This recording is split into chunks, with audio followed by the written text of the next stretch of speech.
The illustrious Jabba bids you welcome. I'm going to regret this. I'm Pete Mitchell. He's Peyton Jones.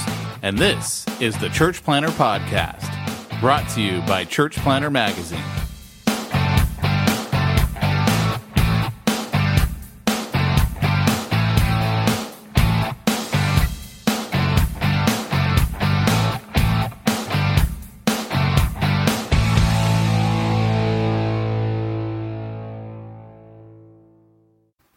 Hey, if you're going to plant a church, here's what you got to know.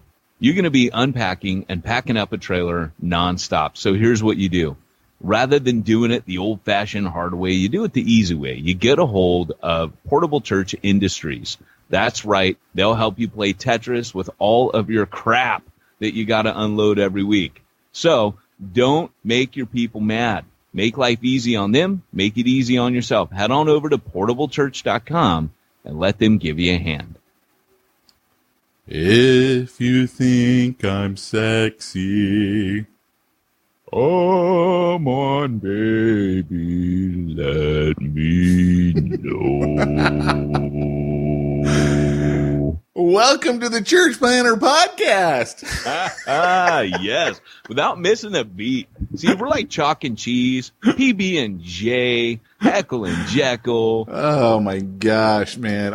All morning long, I was just having that go through my head, and I was like, I gotta serenade Peyton, and you picked it up and finished it off without missing a beat, my friend. You know that's what makes this friendship work. If you think I'm holy. Nope, not gonna let you know. That's how you have to modify it for most audiences at church, you know. If you think I'm holy and you want my Bible, something like that. I don't know. I like it. No? I like it. Yes. No? Hey, so you're gonna love this. I got another voicemail to play. Oh yes, from? It's not Nana. Oh, but it's just as good in my opinion. You ready? Yeah. Hi, Phil. I hope this is Phil. My name is D-E-A, and I'd like to come over and have a hair trim, just a small trim. So I was hoping that maybe I can come next Tuesday, like about 2, 3 o'clock in the afternoon. Can you let me know, please? My number is 949-552. I should probably not play her number. Oh, no, you probably shouldn't. But, you know, that's Nana. That's her not, voice. No, this is Nana. Sorry, I went out of the wrong screen there. This is your Nana. Hello, I'm sorry. I'm a grandma and I dialed the number wrong. Yeah, see, no, the not voice the same is the same, but the delivery is different. It's not the same voice. It's just, it must be the transmission through the internet. It's not the same. Oh, okay, all right, I got you. Well, yeah, and technically it was a different phone that she called. So that's the one that you got today. It was like she was kind of annoyed that she was getting her hair trimmed. Like she was kind of mad. Like, you're taking pieces of my body away. I kind of want to know what part of yes, hello, thank you for calling Pete Mitchell makes you think my name is Phil. She wants a haircut. Pete Mitchell, Paul Mitchell. It's, you know, you can see where she didn't even call me Paul. She called me Phil. I'm not even Paul Mitchell. I'm Phil Mitchell now. You're Pete Mitchell's, Paul's manicuring brother. And she figures she hit, you know, the guy who, maybe you're the guy that shampoos the hair. How'd you like to have that job? Why do you call the guy who shampoos your hair as if he's got a backup and needs to schedule his shampooing? Okay, so this is how bad. Like, I would love to get somebody who's listening to call in and give us horror stories of whether they or their wife or their husband, I don't want to be sexist here, was the shampooer of the hair in like Fantastic Sam's or some hair salon. Because you know they got horror stories. You know there's someone out there, some customer, it's like, well, I'm having my hair trimmed on Thursday. I won't wash my hair till then because they're going to do it for me. You know that has to be nasty. I would totally agree. And if we had a radio show, I bet you we would have some sweet stories right now. Oh, my gosh. The phone would be ringing off the hook. Oh, yeah. And you know, you've heard Jim Gaffigan talk about, like, masseuse, right? No. He goes, think about it. He goes, my wife, I asked her to massage me. She's like, here you go. How's your neck? He goes, that's my massage. She just squeezes me quick on the neck. He goes, but, the people who love us don't want to touch us. He goes, but we'll pay strangers to touch our bodies. He's like, what kind of person touches your body for money? Just think about that. And we trust them. Like, we go in the most vulnerable position we can. Oh, you want me to put my head in the circle pillow where I'm prone and vulnerable, but you touch people's bodies for money? Like, and you apply that to like the shampoo person, right? Like it's creepy. And we don't think about it that way. It's normal. Thank you for reminding me. I need to run by the chiropractor today. I got to get my adjustment. Oh, really? Well, I haven't got chiropractor big. No, it's different each day. Like, because I can't picture anybody like going, "Come here, Pete," and grabbing you from behind and hopping up and down with you, crack, crack, crack. You know how you do with your high school buddies? So the place that I go to, there's like two chiropractors, this gal and the dude is a low talker. He's one of these guys where you can't, like, first of all, he's got an accent. I think he's like Vietnamese, but then he's also very soft. He's like, okay, I need you to turn over. And I'm like, what? Speak up, bro. I can't hear you. What'd you ask me to do? So, last Wednesday I go in and he's in jury duty. So they got someone filling in from one of the other offices. Gal I'd never met before. And she's like, "Oh, I'm gonna use this machine on you. It's a quick release something for the muscles. I don't know, right?" I have never felt more pain in my whole life. Your first indication was machine. Oh my gosh. Okay, I'm thinking it's one of those massagers, right? That you get at Christmas time and you're like, "Oh, here, honey, let me massage you with our little vibrating massager thingy." No. The whole time I kept thinking, what would Chad do? What would Chad do? Chad is my Navy SEAL buddy, right? Yeah. And he would just be like, "I can take it. I can take it." The whole time I'm like, "I can take it. I can take it. No, I can't take it. No, I can't take it. No, I can't." Like, and you need to do the SEAL Fit challenge. They do that 1 day thing where they like beat the crap out of you. Dude, we need to do I'm 100% sure I could not do crap. What are you talking about? Absolutely, man. I couldn't even do like a moderate 40-year-old fit challenge, let alone a Navy SEAL fit challenge. Are you out of your mind? I know, man. I'm getting so old. You know what I did this week? I went to the Alarm concert. I don't remember that band from the 80s, The Alarm? No. Okay. I was not allowed to listen to the radio growing up. Remember my parents? Like, literally, I wasn't allowed to listen to the radio. Rock and roll's the devil, Bobby Boucher. It's funny because when I was a kid, man, like high school, I was super into this band called The Alarm. And they were kind of like, gosh, I hate to say this because I really like the band and I know the lead singer. They're a band called The Alarm, and they are like U2, but different. Kind of like Elvis, "Take these pills, Priscilla," or like aspirin, but different. It was kind of like, going there was like going to, how do I put it? It was like being served a notice that you're old. Nice. You can't go to concerts of bands you used to like without just having a big mirror held up to your face. Because you remember going to this when everybody had hair down to their butts, and everybody's wearing motorcycle boots, and you were going to this thing, and you were cool, and you were hip, and you were driving your Plymouth Duster that barely held together. It was kind of like chitty chitty bang bang, shooting crap everywhere on everybody, and and those were the days, and that's the way it was, and darn it, we liked it, right? That's how it was. And you scrapped your money together to get into this concert. And now you go and everybody's like accountants and lawyers, and they're bald and they're overweight, and it's just crazy. And you go to this thing and you're like, okay, this is my crowd now. And Andrew will always inevitably lean over to me and go, "If either one of us dies, we're totally dead." What does that mean? Well, like if either one of us dies, she'll say something like this: this is who we have to choose from. Oh, this is who's out there now. Oh, yeah. And it just reminds me, this is why I love you. This is why I married you. And, it's funny because you go to these things, but man, I was disappointed because one of my crazy stories about this band was when I went to Wales at 19. Some of you guys know I went there on a mountain bike, and I didn't go to Wales on a mountain bike. I did take a plane. I put a mountain bike in a box. Wales is almost all hills, so I didn't know. Probably should have taken the 10-speed, but I took a mountain bike, and it killed me. But I got so fit. So what happened was I went there in 92, I think it was.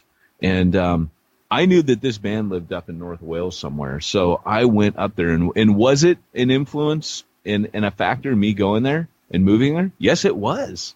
They came on my radar because this band would sing about Wales. And so it's funny the stuff God will use. But I got my call irrespective of that, but my awareness came from this band originally. And then that led to the Land of Revivals and all that stuff. And then I got Burden, and then I went there just for a summer trip just to see the stuff I'd been reading about. And when I was up there, I was like, I'm up here. I wonder if I could go by Mike Peters' house. He's the lead singer. I just stopped by his house and tell him, hey, thanks for the music. And I was a punk kid, and I kind of knew that was a bit forward, but it's just the stuff you do when you're young you don't think about. So literally, I went up to the town. I was riding my bike all over the country for 6 weeks. And I got up to his town, and I thought, maybe I'd just leave him alone. And then I was buying some snacks at a supermarket. I went through the checkout and go, hey, I heard Mike Peters lives around here. And she goes, yeah, he lives right over up on such and such road. I said, really? How would I know it's his house? She tells me everything, spills the beans. So I go knock on his door, and his wife answers. And I'm like, hey, I know this sounds weird, but I'm from America, and I love your husband's music, and just wanted to come and say, hey, is Mike home? Can Mike come out and play? Was he there? No, he wasn't there. And this is crazy. She goes, no, Mike's not here. But you have to understand the Welsh are like the Hawaiians of the world, the most hospitable people on the planet. She goes, no, come on in, though. Have a cup of tea. So I did. So I'm sitting, they had this, it was really cool, man, because they're right on the ocean. And they had this big glass window that looked out on the ocean. And they had some original art from John Lennon, and they had this really cool jukebox from the 50s. Back then, no one had one of those. It was an original. And I'm just sitting there for 2 hours, just chewing the fat with her, having tea, having a great time. She's like, oh, Mike's off recording today, yada, yada. And it was fantastic, man. And I ended up going to his house, and maybe a year or two later, I went to a concert. And I go, hey, Mike, I'm Peyton. And he's like, Peyton Jones. He did not. Yeah, he did. I swear to you. I know him now because that became a thing. They gave her the hardest time. They're like, you can't ever let someone in again. It was scandalous. No, it was I don't think anyone ever had the guts to knock on the door, but they had to tell her, look, hospitality is one thing, but you can't ever do that again. So it became don't let that become a Peyton Jones situation or anything, So I ended up, so I've given Mike copies of my books. If I go to his show and he knows I'm going to be there, normally he'll give me a backstage pass and stuff. It's pretty cool. But I didn't do that this time, and I was really disappointed because normally Michael come out and chat with everyone. He's the coolest guy ever. Very first time I ever talked to him was we went and saw him at a smaller place called the Coach House in Orange County. And he this was in high school, man, and he ended up I had seen him open for Dylan and stuff like that, but this was they like the intimate venues too. So they would do Pacific Amphitheater and other places, but he would come out, and all the guys because my buddy goes, look, I know where to meet him at this venue. He'll stay outside the bus and talk all night. Sure enough, guys are dragging him on the bus. So he's just one of the coolest guys ever you want to know anything about him, he's one of my heroes. There's what's the name of the band? It's called The Alarm. Oh, that's actually the name of the band. Yeah, I actually have an 80s T-shirt on right now from them. And so anyways, but there's a really rad documentary. And he's a Christian, by the way. And his documentary is called Man in the Camo Jacket. And he keeps getting brain cancer. And he keeps fighting it. And he's got a tragic story on one hand, but an amazing story of perseverance, and just what he does is insane. He's probably the hardest working man in rock. That title doesn't go to the boss. It goes to Mike Peters. So speaking of brain cancer, how about that John McCain, huh? Yeah, it's really interesting. We've yet again politicized that. Well, I was just being a jerk. I'm not saying you. I was just being a jerk. That's all. That was a bad segue. It really was. You're going to get hate mail. Remember, Pete Mitchell at churchplannermag.com. Go straight to the trash. Don't even read those. Just go straight to the delete box. No, I tell you, man. I think cancer is just one of those horrific ways to go. Not just because of the toll it takes on you, but the toll that it takes on everyone around you. Yeah. Because most of the time it's not quick. I mean, sometimes it is. I mean, sometimes, you find out and a couple of weeks later you're gone. I mean, we had a guy, my client Debbie, she had a coach that worked for her, and he found that he had cancer, and 3 weeks later he was gone. I mean, sometimes it's quick like that. I mean, that's pretty quick, but other times, man, that thing just drags on and just, yep. It's brutal. I have a coworker at NAM who's going through that right now. Oh my gosh. Is it brain? No, it isn't. I won't give any details. Yeah, I don't think there's a good there's one. There's nothing they can do now. I don't think there's a good one to get. Yeah, I mean, there's not like a... No, and once you get that news that there's nothing that can be done, it's like, when you're talking to that person, it's the last goodbye, Yeah. And that was my last interaction. It was just over, I was in the food line, she was in the food line, and it was just like, she just mentioned, hey, did you know this and that? And it's like, what do you say? I said, I'll pray for you, but there's not really a lot that you can say. You just know that person is looking at life a whole heck of a lot differently, Yeah. So that's tough stuff, man. It's weird to think that the end comes for us all, yet no one really wants to think about it. You know what I'm saying? And yeah, because it's like how Ecclesiastes said, he's put eternity in our hearts. We don't feel like the end is near. We're hardwired for eternal life. We were hardwired for that. So our soul tells us something different than what our body tells us. Yeah. Yeah. But anyway, we should probably get into today's topic. Doc? Great Scott! It's time for this week's topic. Let's get down to the nitty-gritty.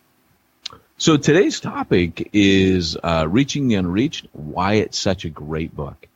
No. It's not. Oh my gosh. I was like, seriously, we're doing a commercial? Yeah, wouldn't that be rad? It really Hey, would Pete, be, actually. I was looking for a good book the other day, and I couldn't find one anywhere. Wouldn't that be rad? Hey, speaking Peyton. Speaking of things that shouldn't be mentioned on a podcast, so last night, I know this is out of smack talk, but you just reminded me of it. Doc Brown's a little overzealous today. Last night, man, I don't know what was wrong with me when I was sleeping. I must have been slobbering like nobody's business, because I wake up and I cannot find a dry spot on my pillow. I don't know what happened, man. No, I don't know what happened. You were crying. You had a dream that me and you broke up. We weren't doing the podcast anymore, and you woke up with your pillow drenched with tears, my friend. No. Pretty sure it wasn't tears, because I was like, you ever done that where you're like, and you're like, just. Dude, I have a beard, so it's like the trapper keeper for saliva, keeps it in. And all I know is Jamie has been hitting me a lot more in the middle of the night. So I'm like, I must be snoring too pretty good because I'm must getting be more snoring, drooling, and did you know, by the way, I traumatized my daughter the other day. We were riding. I go on daddy-daughter dates with her, and we were driving to her school, and I said, because I was telling her how does that qualify? Because I take my daughter to school too. Can I say I've been on a daddy-daughter date? No, you got to take her to breakfast. Well, and then it qualifies. I don't think my daughter likes me enough yet for that. It's kind of a weird dynamic. Luke likes me. Mackenzie, some days she likes me, some days she doesn't, and some days it could go either way at any time throughout the day. Yes, that's not going to change ever, probably. That's just, I think, especially in high school years. Well, I'm not there yet. I'm not at the high school. Nor me. She's still 3. So I traumatized her, and I felt kind of bad after I said it because I just thought it was an interesting, fun tidbit that would make her laugh, and it had a very adverse effect on her. I thought she might never sleep again. I told her, the average person swallows about 8 spiders during their lifetime in their sleep. And she goes, no. And I go, yeah, no, they do. It's because you sleep with your mouth open. And no. It was like, it was not happening. Did you see that meme where they go, oh, no, wait, there was actually one guy who just eats a bowl of spiders and he was throwing off the numbers for everybody. No, that's awesome. And there's a guy eating a bowl of spiders? I don't know. It was the words, no picture. That's hilarious. I did the same thing to Luke a couple of weeks ago. We were talking because he loves the Avengers, right? So we've been watching the Avengers, and he was like, oh, he saw a picture of a spider and go, oh, that's a Black Widow. How do you know? Oh, it's got the orange hourglass on the belly. And I go, we got Black Widows all around here. And he's like looking at me. He's like, what? I'm like, oh yeah, dude, they're all over the place, man. I'm always killing them outside, dude. He just about is it when you find them on. Yeah, go on. He just about freaked out. And when he found out sometimes they're inside the house, it was like he just went into full panic mode in that very moment. Yeah.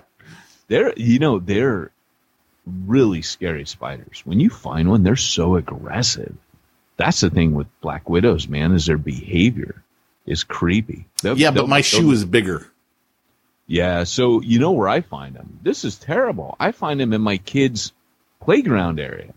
They like to live up inside of there. Oh, of course. And inside of toys and crap. That's like the worst part about a Black Widow. They're like, hey, a little dark spot inside a toy? Yeah. And because they're so aggressive, dude. So no one's been bit yet. But if you found any brown widows, I found tons of those in my shed. All I know is right now, I really wish I had shoes on because I can't see my feet while we're doing the podcast, and I'm starting to freak out. It's that invisible shark in the swimming pool kind of feeling. I must say, I could not watch the final Sharknado movie. Just too stupid? Just came out, yeah, Sharknado, It's About Time, and they're time traveling with Sharknadoes. Oh, that's so good. And I was like, all right, even I can't do this one. And I couldn't go any further. Is it like there's guys in like pantalons and like... Well, it started out, all of a sudden he's in prehistoric times, Jurassic times, and there's dinosaurs everywhere. Next thing you know, they're like in medieval times, but they're still dinosaurs. But they're in medieval times. So that's not right. That's like Kung Fury. Vikings, dinosaurs, ninjas, motorcycles. It's all good. Yeah. It's that Hasselhoff movie, Kung Fury. If you guys haven't checked out Kung Fury, you need to go Google that right now. You're welcome. Let's get down to the nitty-gritty. Okay, yes. Now the serious talk. Okay, we will, but have you seen The Meg? Yes. I think I will take my 9 o'clock daughter to that. Yes. I mean, my 9-year-old daughter. My 9 o'clock daughter? How many daughters do you have? Well, how many hours in the day are there? One cup of coffee is worth right now. 2 cups of coffee. I know how many kids I have. 1 cup? Not sure. 2 cups? Yeah, I remember. Know. Only had 1 cup. Still got the headache, still on a little bit of withdrawal from the coffee. I have seen The Meg. I saw it opening weekend. It was pretty good. Was it good? I enjoyed it. It looked rad. I mean, it's not great, but it's not Jaws, but it's not good. Gonna win an Oscar? It's probably better than your average Sci-Fi Channel movie. Yeah, no, I mean, it's about a giant shark. What could be wrong with that movie? Exactly. And it eats a lot of people. Oh, I hope so. I hope it's kind of like it eats a bunch of people at the same time. Like, oh, yeah. No, it goes I'm tired into of seeing Jaws just eating one person at a time. Dude, he goes into some loaded beach area where there's like hundreds of people in the water. It's like, don't ruin it for me. Oh, don't tell me that he gave birth to himself. Well, the origin story. So, hey, let's get down to the nitty gritty, shall we? So the topic today is, Pete Mitchell, I want to plant a church. How do I know what kind of church I needs to plant? I think it's a good question, because I think there's a mix of, here's the kind of church I'd like to plant versus here's the kind of church I should be planting versus what does God want me to plant? So, yes, please do. Tell us. How do we decide? Your church plant. It's not the church that people deserve. It should be the kind of church they need. If we're going to do that, let's do that right. All right. The Church Planner Podcast isn't the podcast that planners deserve, but the podcast they need. I love the way he says that. Need. I thought my thing was good for this topic. I see what I did there. I changed it a little bit. But, it should be the church, not that you want to plant. It should be the church that your community needs. And here's the thing. Like, I don't know if you guys notice this right now, but I'm critical. I wouldn't say I have a critical spirit, but I'm a little critical of leaders. I don't trust a lot of leadership out there. The reason why is when I read the New Testament, I often find that Paul talks about people who talk a lot, not people who actually do. And I've learned over the years that ministers are really good at talking, very poor at doing. So Jesus isn't going to say, well said on the last day. He's going to say, well done, right? So I didn't make that up, by the way. I read that in a meme. But, he's going to say, well done. It's what you do that's going to matter, not what you said. And right now in Christianity, we have people want to be like thought leaders, like, check out my thinky think, my tweety tweet, check out my thoughty thought. And everybody wants to be like part sociologist. They call it missiologist. And you're supposed to be like, oh, wow, they blinded me with missiology. They blinded me with science. And we're supposed to be in awe that this guy really gets it. He's on the cusp, on the cutting edge. And you read these things and you look at these social trends and you'll know. Whatever happened to hearing the voice of God? Whatever happened to hearing what God has to say? I'm going in the church that I'm attending. I'm hearing from Sunday to Sunday the letters to the 7 churches. Jesus has thoughts about your church.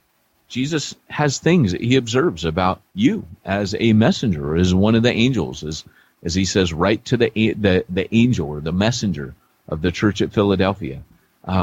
He has things to say to you.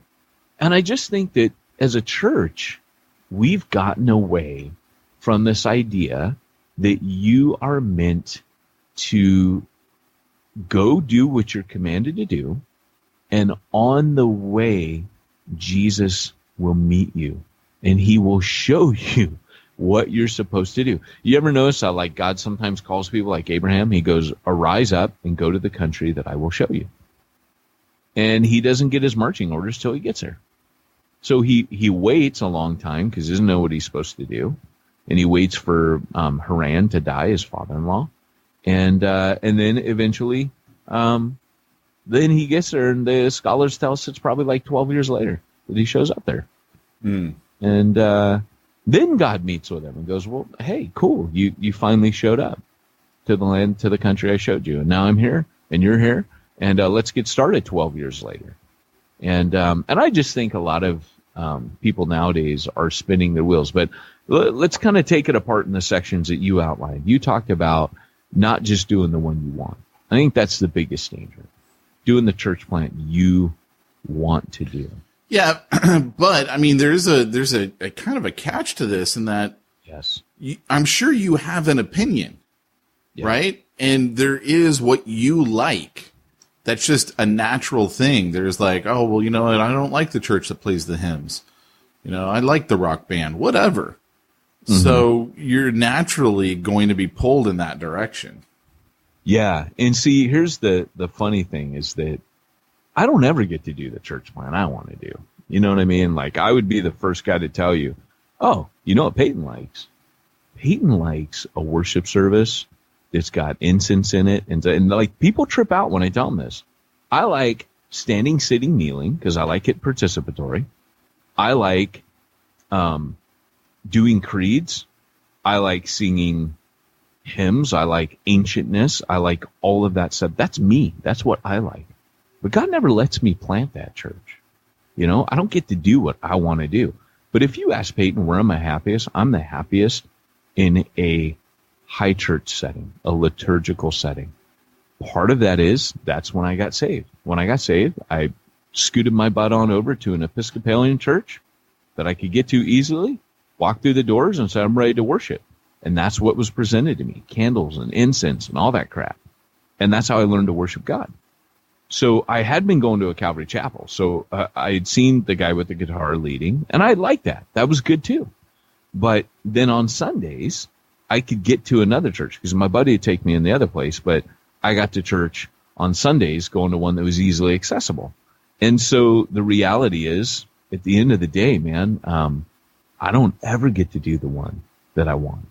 I do the one that I think is going to be the most effective for other people and to reach them and hit them. And even still, I haven't completely hit that. But I do think that when you start with a church plant, that what we don't do is we don't start with lost people and where they're at. When I read the book of Acts, I see Paul is doing something different every time. And I think there's a correlation here. I always look at Jesus's miracles where Jesus, he heals people differently every time. He heals like 8 different blind people in the New Testament. But each time he does it different. One time he spits in a guy's eye. That's my favorite. Another time he spits in the dirt. He makes a little mud and he packs it on the guy's eye. Another time he just places his hand on the guy's eye. The one where he puts a mud, he goes, now go wash in the pool and present yourself to the priest. Like each time, and then the guy washes, and when he's in front of the priest, then he sees. Jesus had a reason for doing these things differently. One of the reasons, I think, was to show you when God works, it's not the same way every time. He might be doing the same thing, reaching lost, spreading the gospel, but it's not going to work the same every time. So I think in one sense, that was kind of like a freedom Jesus gave to us. And yet in another way, there was a different lesson to be learned. So I believe there's different types of churches for different types of people. I get really irritated when someone comes in and goes, well, our church, we meet in the living room and we have food together and we do life together and it's the right way. And I think to myself, no, it's a way. It's not the right way. We're most like the New Testament church. Well, you might have certain things about it, but do you have team leadership? Well, no. Do you meet outside ever? Well, no. Well, do you, there might be some ways, I don't think Refuge Long Beach or any church I planted was more like the New Testament church, and then it had elements that were, for sure. But I think all of us we're all trying to find our way. So here's the thing. There are different ways.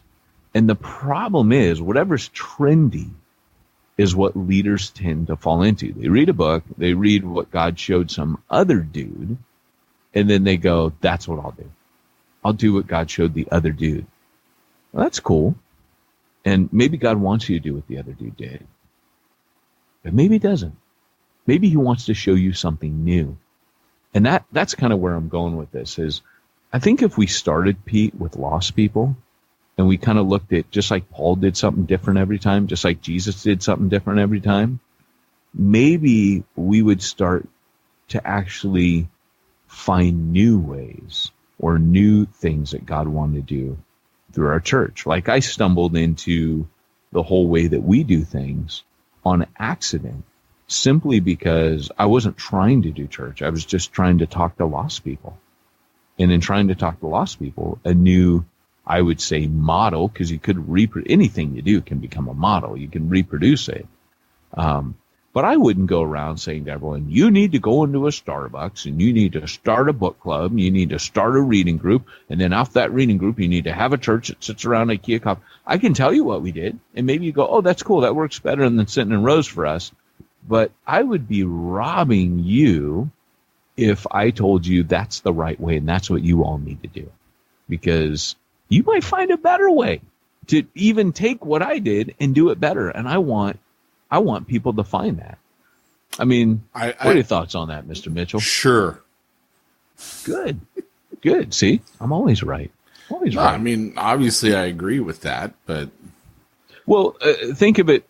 This is what I always like to kind of wonder about with you is with entrepreneurs. I know that you can follow someone's formula. You can follow someone's pattern, but would you say that a lot of the stuff that people find is, or in some cases, people do the same kind of thing where they find something that they kind of come into. They weren't trying to follow someone else's deal.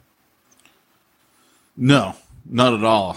I would say the majority of people, if you're going to follow someone else's deal, it's like a franchise.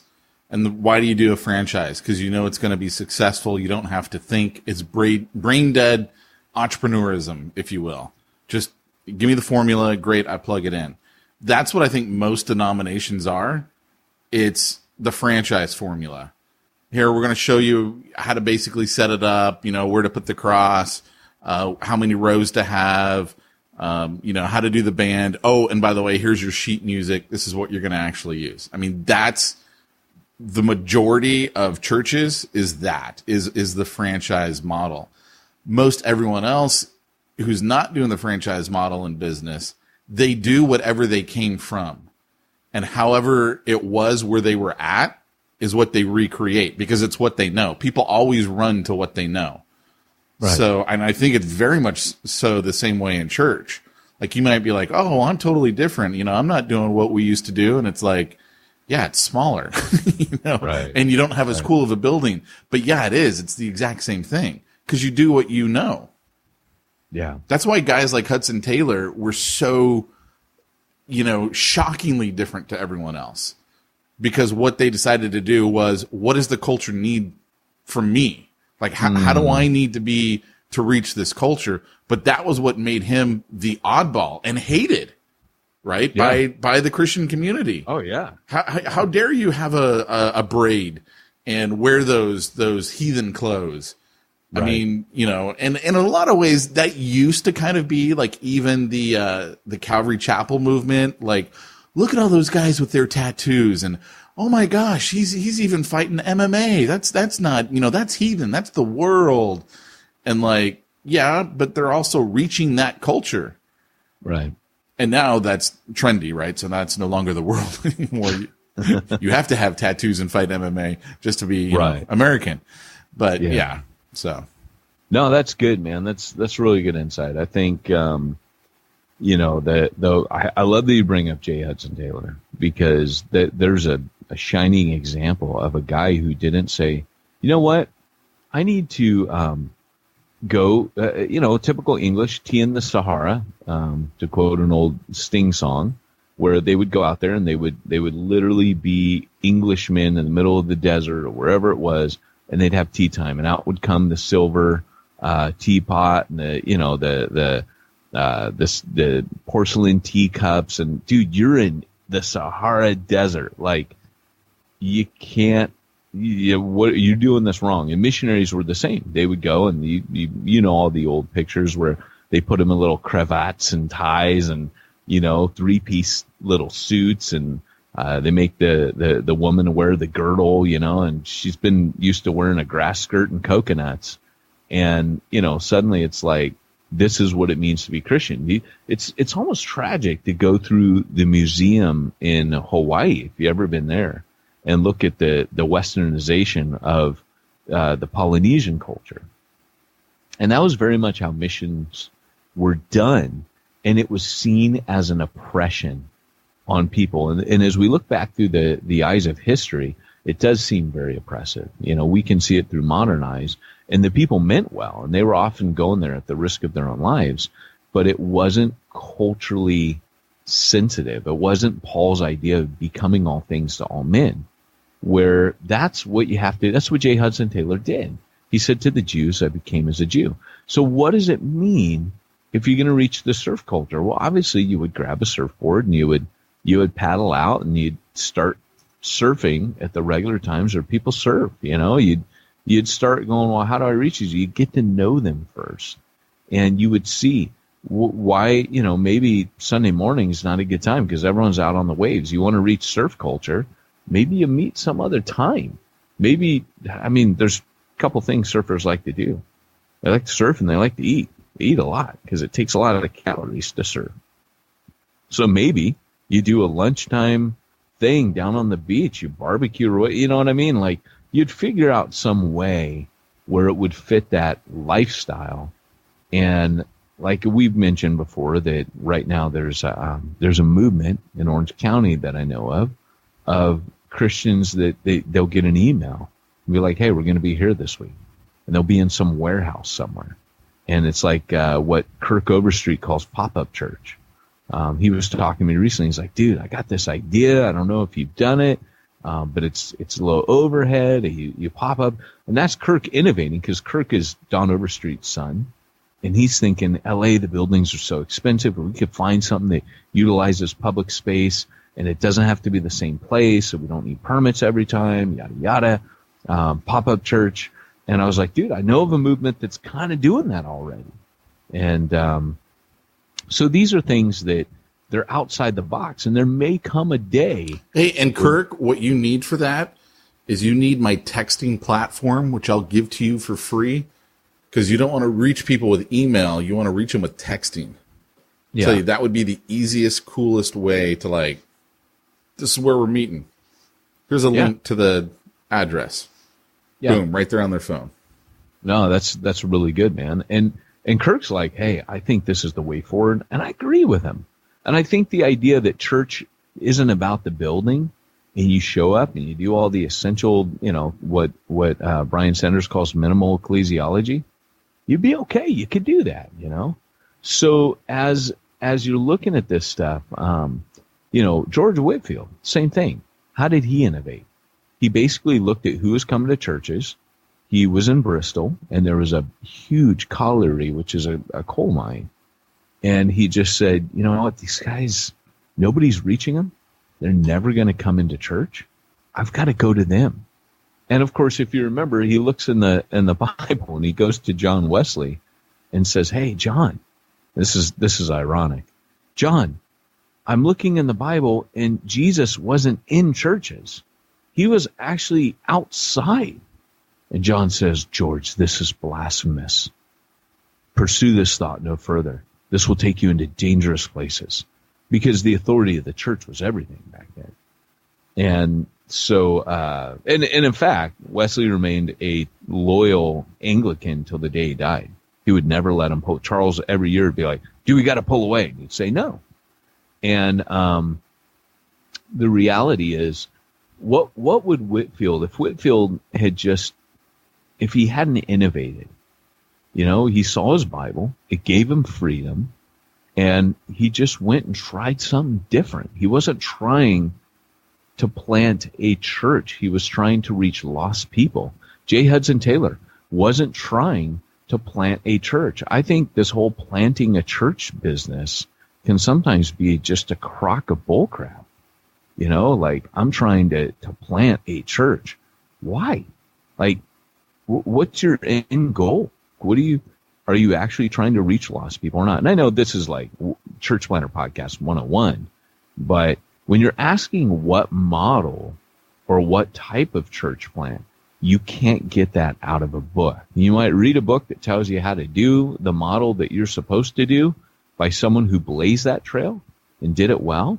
Like, you might be supposed to be doing what Rick Warren did. Maybe you are. Maybe you're supposed to be doing what Jeff Vanderstelt did with Soma. Maybe you are. Maybe you're supposed to be doing what Peyton Jones did in a park. Maybe you are. But maybe you're not. Maybe you're supposed to be doing what fill in the blank is being called by God to do. And the world has yet to see that, because you have yet to seek God. Go out and reach lost people and meet them where they're at, and have God fill in the blank for you, because you didn't get out of the book. You got it out of the mission field, and it was rich and it was good because it's what God showed you. And that leads us kind of full circle back to Jesus has something to say to you about your church plant. I dig it, man. I dig it. Yeah. Well, and we're not done yet, Pete. Good. So any questions that come to mind for you, just kind of hearing that stuff, or anything you think some of our guys might be thinking? No. I have a really bad headache today. Unfortunately, so that's why not. I got to lean on you. Here's the reason, man. As soon as you said that whole pop-up church, my mind was going off. How would I market this? How would I get people to connect? I would totally use texting. Like, my head right now is going, oh, I think I need to pay my programmer to add some new features and I can give this service to churches. Like, literally, that's where my head was going in that moment. I was like, this could be like the greatest way for a church to reach their people. Oh, yeah. So what if your pop-up church, like, let's mess around with that a little bit. What if your pop-up church was based around a social cause, right? So like you start off and you say, hey guys, today we're going to do pop-up church in the Carlsbad Lagoon because they need people to help. So we're going to do that. We're going to clean it up. We're going to eat, and then we're going to worship God there. Boom. What if you say, hey, we're going to go down to Children's Hospital today, Ronald McDonald House. We're going to feed all the people that their kids have terminal diseases and what have you. And afterwards, when we're done doing KP and doing the dishes in the Ronald McDonald House, there's this huge cafeteria. We're going to do church here. Imagine all the people you get to that. They're like, dude, let's go. You would definitely reach millennials. You'd reach millennials and you'd reach the elderly.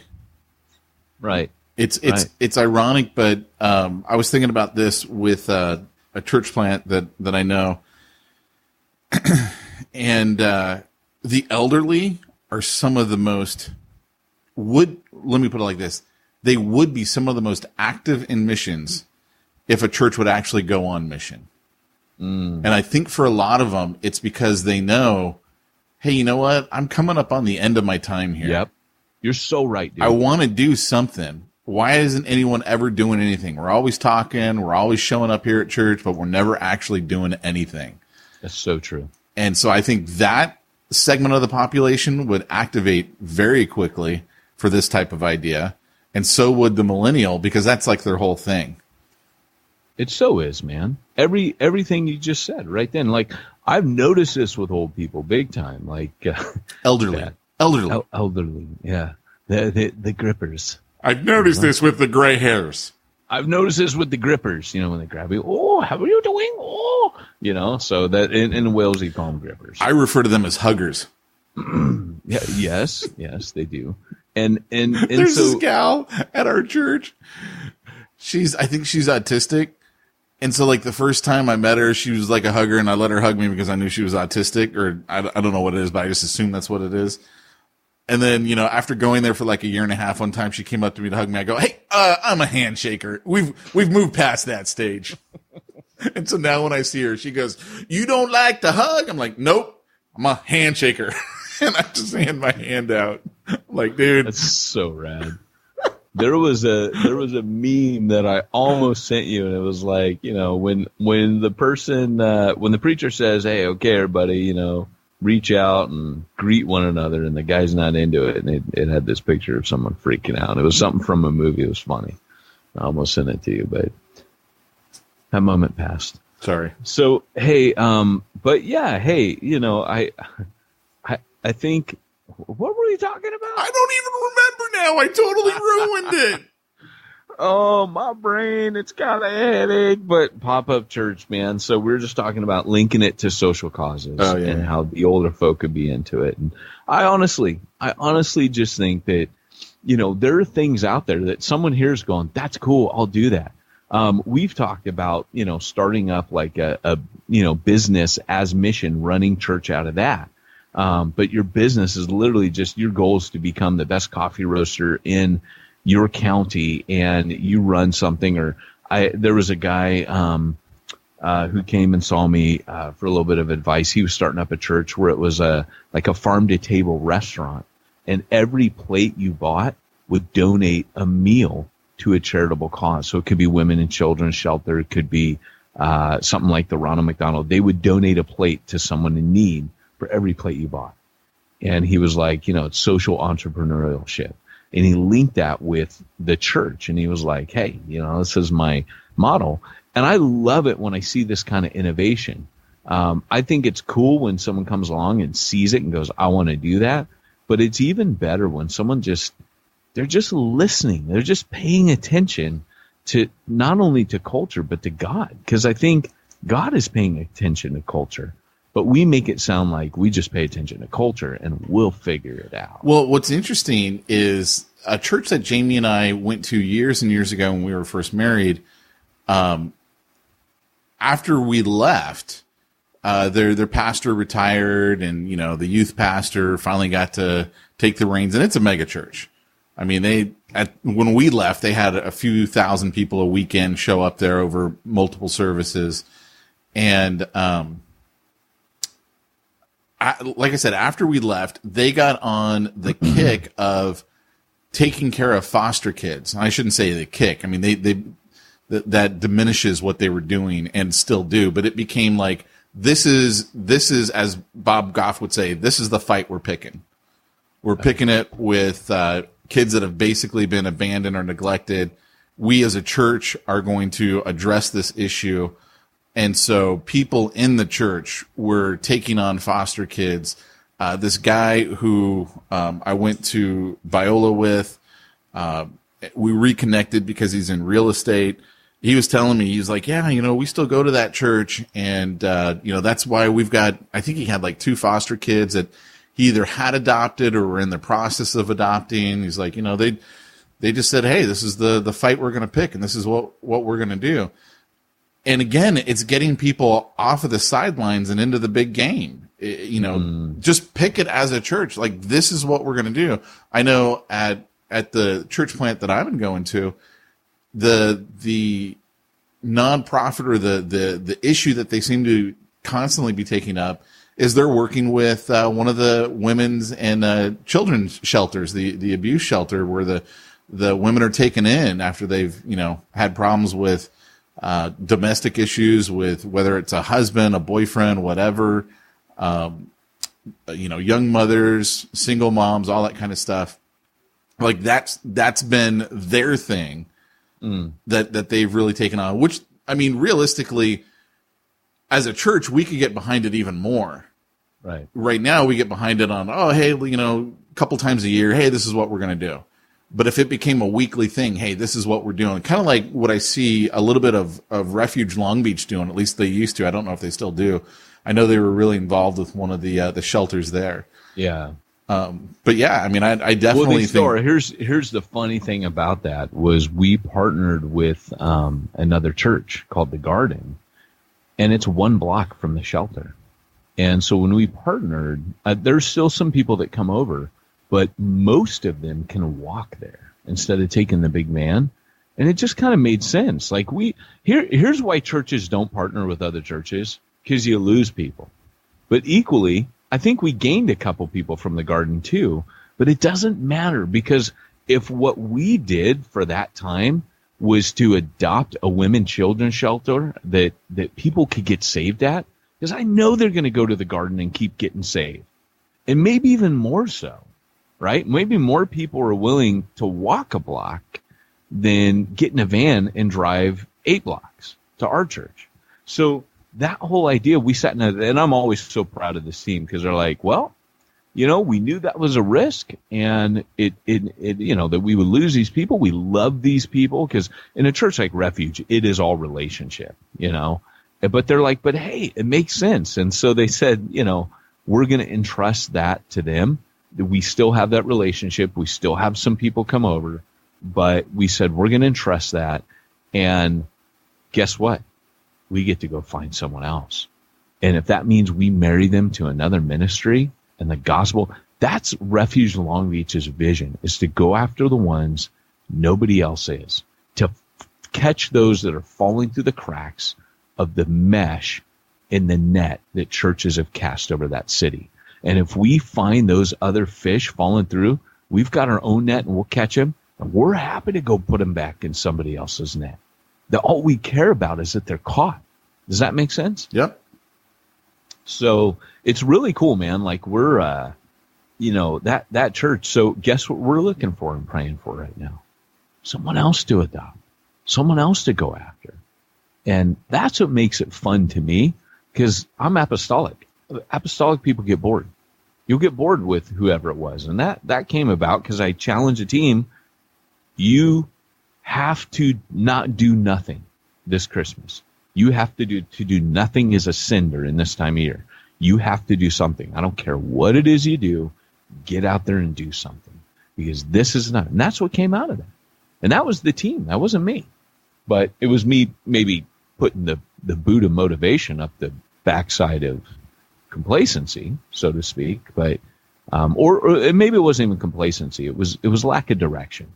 And I said, look, if you just get out there, God will meet you. And I guess here, this is a perfect way to end, because that's exactly what happened. That's what I'm saying. Your ministry strategy comes when you get out on the mission field, and God goes, kind of like the old motto, which used to be, go out there and take God to the mission field when you go. What Reaching the Unreached really is saying is God's already out there. Get out there and meet him. Become his partner. He's already out there reaching people. He's already out there doing stuff. And when you get out there, you realize that strongly. And that's where the magic happens. But God goes, hey, like Abraham, I told you, get your butt out here. Get your butt out here and start reaching lost people. And when you do, I will make all things clear to you. I'll make it obvious to you. So don't go to the big book of church plant models, like the big book of baby names. Think you're going to pick it all out before the baby's born. Do what the parents used to do. The baby's born, he has blue eyes, you call him Blue. The baby's born, he's hairy and red, you call him Esau. He looks like Pete. Your parents should have called you Esau. I'm not hairy. I am red. I think you are hairy. I'm not, man. It's the Native American in me. Like, I keep joking with my wife my whole life. I'm like, I got a bald spot in my goatee right here. I can't wait for puberty to hit. I have one of those too. Do you? Yeah, I have a little line. It's like in a diagonal line right here. I have the same thing. Hair has to grow over that little spot. Okay, yeah. I was gonna say, because you don't look it. I'm looking at your face right now. I know. If I shave it tight, you'll see it. Yeah. And I have a reverse cowlick up front. What's that all about? What's a reverse cowlick? It's a cowlick that goes the wrong way as the rest of your hair when your hair folds naturally on your head. So it's if my hair's on the left side of my head, it flows naturally to the left. A reverse cowlick goes, no, we're going to grow to the right here and make a little wave. And no hairstyle's ever good for that. Well, the only thing I can say about this podcast, that's it, man. Game over, man. It's game over. I think we've officially ended the podcast when we start talking about reverse cowlicks. Yeah. Pete, what gun would you use to put this podcast out of its misery? SimplifiedChurch.com. And you? I think it would be SimplifiedChurch.com as well. You know why, Pete? Because they're more like an AK-47. They're capable of doing all kinds of damage, like your website design, taking care of payroll, your IRS compliance, just like an AK-47. It's automatic. Go to SimplifiedChurch.com. It's a semi-automatic. Yeah, I don't know guns that well. I'll stick. No, actually, there are automatic AK-47s, but I was thinking I don't even know ninja weapons. I got like a stack of 6 books behind me on ninjas and samurai. I still don't know what I'm talking about.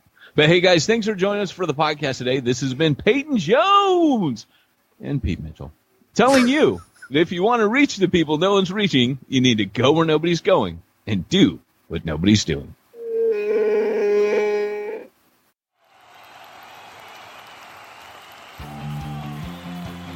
Thanks for joining us for another weekly episode of the Church Planter Podcast with Pete Mitchell and Peyton Jones. We'd love to hear your comments on this episode of the Church Planter Podcast. Visit us online and let us know what you thought at churchplanterpodcast.com. If you subscribe to us via iTunes and have enjoyed the podcast, leave us a positive review. The more positive reviews we receive in iTunes, the more iTunes will promote us to other church planners who would benefit from this show. This podcast is brought to you by the Church Planter Magazine, which is available in the iTunes newsstand or online via churchplantermagazine.com.